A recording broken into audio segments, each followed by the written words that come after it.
Do you struggle to speak up? Do you find it easier to go with the flow rather than rock the boat?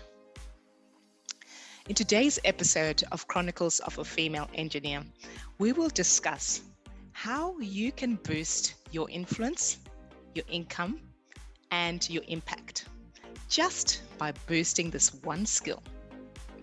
You see, research shows us that women are far less assertive than men in the workplace. So speaking up is an important skill because it allows you to express your individual opinions, to effect change, and also to foster an environment of continuous improvement. So many times people have not thought about your perspective that will bring about the ultimate change. Speaking up is important because not only does it allow you to trust yourself and your ideas, it builds confidence and it adds value to the organization.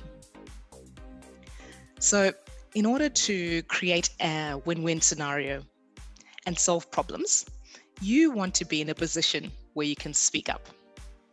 And you want to do this in a respectful way where you're still considering other people's opinions, but allowing yourself to hold space and share your thoughts. So let's discuss a few ways in which you can speak up, because let's face it, this doesn't come naturally to a lot of people. Many women can find that speaking up is intimidating, and in fact, some cultures encourage silence, or perhaps it's impolite to interrupt others and air your ideas.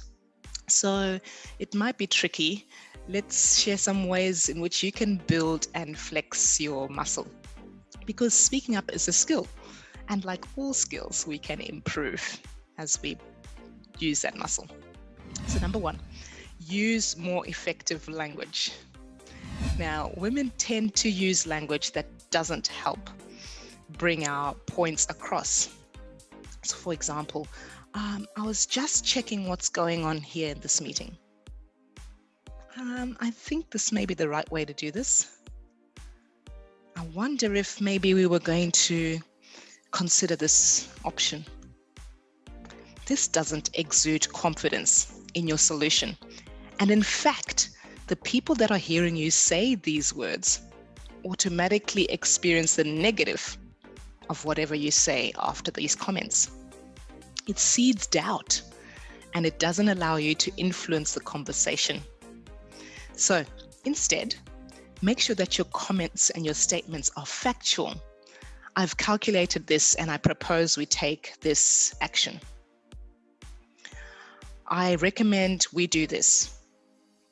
Yes, I want this now. Your tonality is also another important aspect to consider. When you're asking or making a statement, make sure you end the statement with a downward tonality. What's everyone think? It doesn't exude that confidence. What does everyone think? What does everyone think? It takes a bit of exercise, a bit of practice. Catch yourself and notice when you're using it and practice. The next one, value yourself and your rights. This is a mindset game. Your inner critic will want to tell you a story that, do I have anything of value to add? What if what I say doesn't come out and sound smart? You want to be switching the volume down on that voice and switching the volume up on the fact that you've got value to add. You do belong in the room and you do have ideas that are worth sharing, right?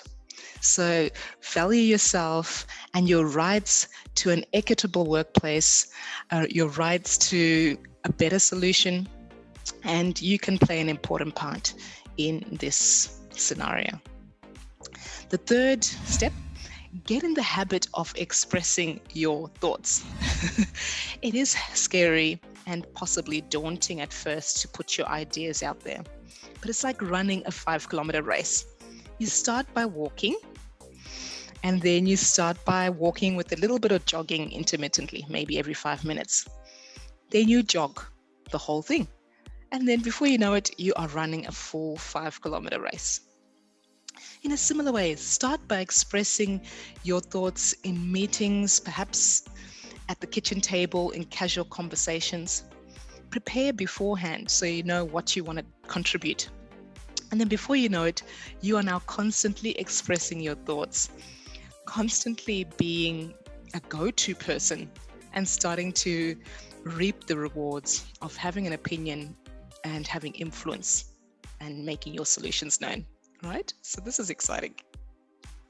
The next one is learn to say no.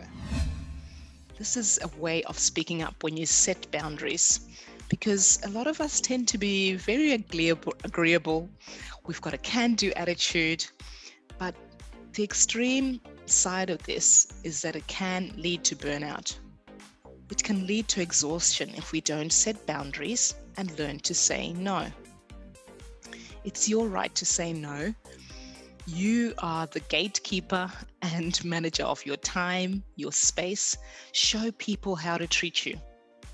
Again, with practice, this will become a very strong muscle that you can use.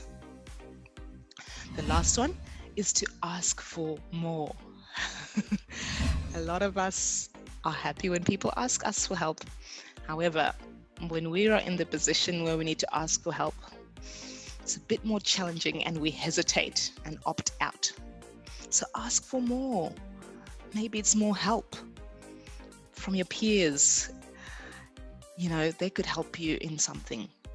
Your line manager could support you with your project that you're working on, perhaps additional resources. Who else you can go talk to in the company? Someone who has got financial or business acumen, or someone who can help strategically.